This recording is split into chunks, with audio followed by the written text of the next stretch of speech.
Let's look at fossils, which are an important piece of evidence supporting evolution. Fossils are imprints or remains of organisms that document differences between past and present organisms and show that many species have actually become extinct. In fact, the fossil record shows that most organisms that have ever lived on planet Earth have actually become extinct. So, soft parts of organisms will usually decay, rot away, more frequently than the harder parts of organisms that are more likely to fossilize. So that's why fossilized bones are much more prevalent than the soft parts of organisms, because again, the soft parts will tend to decay in most cases. And fossils may be actual remnants of organisms or casts of organisms, imprints, think of fossilized footprints, or what are referred to as coprolites, which are actually droppings, poop, that can get fossilized. And that can show what organisms have actually eaten. So coprolites are actually an important part of the fossil record. What we see up here in the upper left-hand corner is a fossilized tree, part of a tree trunk that's been fossilized, mineralized. And then sometimes fossils can actually get encased in material that will can last millions of years. For example, this 45-million-year-old insect that is embedded in amber. So amber is fossilized tree sap. And more recent preserved organisms have been thought out of the ice. For example, 23,000-year-old mammoth that is discovered in Siberian ice, northern Russia. So fossilized remnants of organisms, or actual preserved remnants of organisms, are important pieces of evidence to support evolution. And paleontology is the scientific study of fossils and preserved extinct, well, sometimes extinct organisms.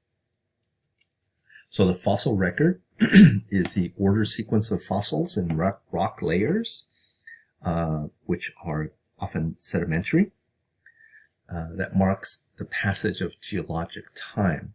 So for example, in this diagram here, looking at 4 different locations, the color-coded layers are referred to as strata. And based on erosion and changes in geologic activity in different locations, some erosion can expose these layers or strata, and sometimes in certain areas, certain layers are not even captured for different reasons. But what happens is the layers or the strata will encapsulate a snapshot of living organisms in a particular time. And this can be worldwide. So paleontologists can dig up fossils and can date them either precisely or directly or indirectly based on where they're located in the fossil record in these different strata, these different layers that are exposed or can be exposed worldwide. Excuse me. So based on how things are deposited, the rules of deposition, the younger strata tend to be on top of the older strata. So the relative age of fossils can be determined by which layer the fossils are found in. So for example, in layer A, these organisms are going to be older than in layer B, and those older than in layer C, and then in layer D would be the most recently deposited organisms. Because the way of the deposition of the soil that becomes rock is such that the older layers, strata, are at the bottom and the newer ones are on top. Now sometimes the strata can be bent and twisted due to geologic activity, uplifting and such, and scientists of course are aware of that and are really good at being able to determine the deeper older layers and the more superficial, higher, younger layers. So the fossil record is, though, incomplete.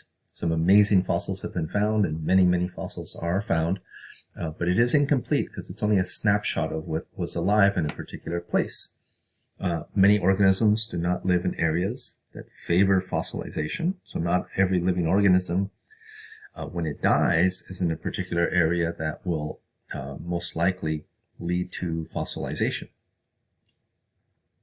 When most organisms die, they decompose. Their organic material of their body is taken advantage of by microbes and insects and bacteria and scavengers, and the bones will decompose. So again, most organisms do not actually fossilize. Many fossils can be distorted or destroyed by natural geologic processes. And even if they were fossilized, they are lost to science in that sense. And then not all fossils are accessible to paleontologists. Some are not readily accessible, and some just simply cannot be found, at least not at this point in time. So the fossil record is incomplete, but what we do have in terms of the fossil record is pretty amazing. So let's get into evidence to support evolution through what are called homologies. So homology is a structure, similarity in structure that results from a common ancestry. So characteristics in an ancestral organism can be altered over evolutionary time by natural selection as its descendants face differing environmental conditions. So for example, we're familiar with living whales today, cetaceans, whales and dolphins. They're actually mammals, and they evolved from a terrestrial four-legged animal. And what we're seeing here are the series of bones for their hind legs. So if it's a terrestrial animal, it's going to have a bone structure in the hind legs that is adapted for walking on land. As we move forward, and this is only showing 4 organisms in the long lineage leading from terrestrial animal to aquatic animal. But we see in this species, which is an extinct species, its hind legs and its bone structure has started to get modified for an animal that spends possibly most of its time in the water. Then we move to yet another organism where its hind legs are greatly reduced, and you just see little stubs of the hind legs in the body, and this animal clearly is purely aquatic, all the way to the living cetaceans, whales today, which still have remnant bones in their bodies, but they're not even visible externally, and they've totally lost their function from their ancestors. But since these bones are derived from ancestral structures, these bones are referred to as homology, or homologous structures that shows a common ancestry, a lineage with these organisms. So this is an example of that descent with modification that Darwin proposed. And what drives this change is natural selection. These organisms over time spent more and more time in the water, and the water now is that natural selective pressure that is selecting for characteristics, traits that are heritable, that can be passed on to their offspring, that allow the organisms to do well in those particular environments, to get adapted to their environments. From terrestrial, with some time in the water, towards aquatic, more time in the water, towards aquatic most of their time in the water, to aquatic all of their time in the water. So related species can have characteristics that have an underlying similarity, yet will function differently. So for example, a bone structure that allows for movement on land, a bone structure that allows for movement in the water. Okay? Notice the front legs. Good for walking on land, good for walking on land possibly, but also moving in the water, all the way to only functional in the water as flippers.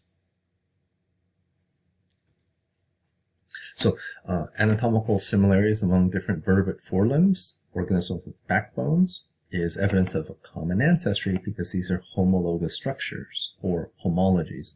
If we look at a human, a cat, a whale again, or a bat, which is a mammal, the forelimb, The bone structure is similar in the sense that we have one upper arm bone, two forearm bones in the human, in the cat, in the whale as well, and in the bat.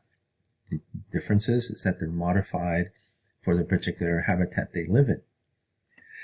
A number of wrist bones, here in yellow, and 5, in the whale only 4, 5 digits or fingers. The big difference here is in the whale and the bat, this forelimb has been modified structurally for its environment to do well in its environment, that is water, or in the case of the bat, in the air. Right? This forelimb is pushing water, this forelimb is pushing air. So a strong, stubby bone structure that's really good for pushing water, which is dense, and a longer, lighter bone structure that works really well for pushing air, like in the flying bats. Excuse me.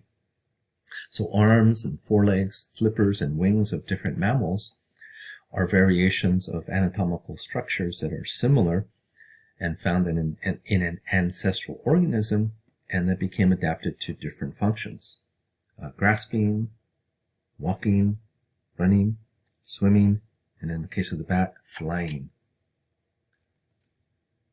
So these are called homologous structures, showing that, or because of the fact that they originated, ultimately, if you go back far enough, in a similar common ancestral species. So molecular biology, right? The study of molecular bases of genes, remember genes and their versions, alleles, and how they get expressed. So evolutionary history of a species is documented in the DNA that gets inherited from ancestral species.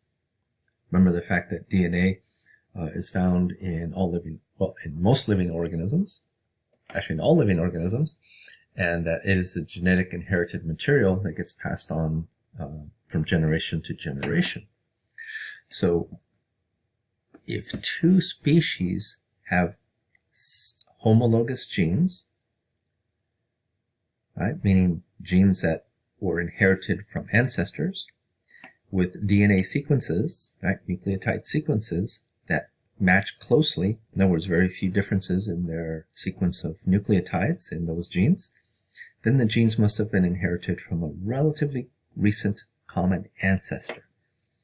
So if we look at the gene for hemoglobin, polypeptide, which becomes a hemoglobin protein, which is carrying oxygen in our red blood cells, if we look at the gene sequence of amino acids in a human and compare it to a rhesus monkey, there's relatively few changes in the amino acid sequence, right? In the neighborhood of about maybe 10.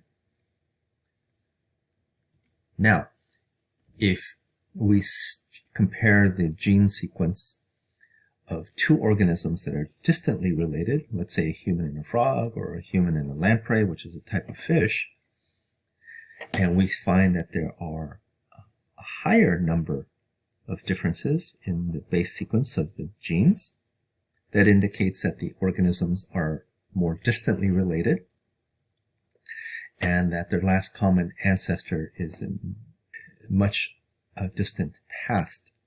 So comparing again the gene sequence for the hemoglobin gene, human versus a frog, we see that the differences are in the neighborhood of about 60 to 65. If we go back and compare, or if we compare that to a fish, a lamprey, the number of differences is about 125. So molecular biology indicates that these two organisms, a human and a lamprey, are more distantly related than, say, a human and a rhesus monkey, because the gene sequences for the same gene are much more different in a human versus a lamprey than a human versus a rhesus monkey. And if we do this for a number of genes in the genome of different organisms and map them, you can get molecular evidence to show how closely two organisms are related-wise, evolutionarily-wise, versus organisms that are more distantly related.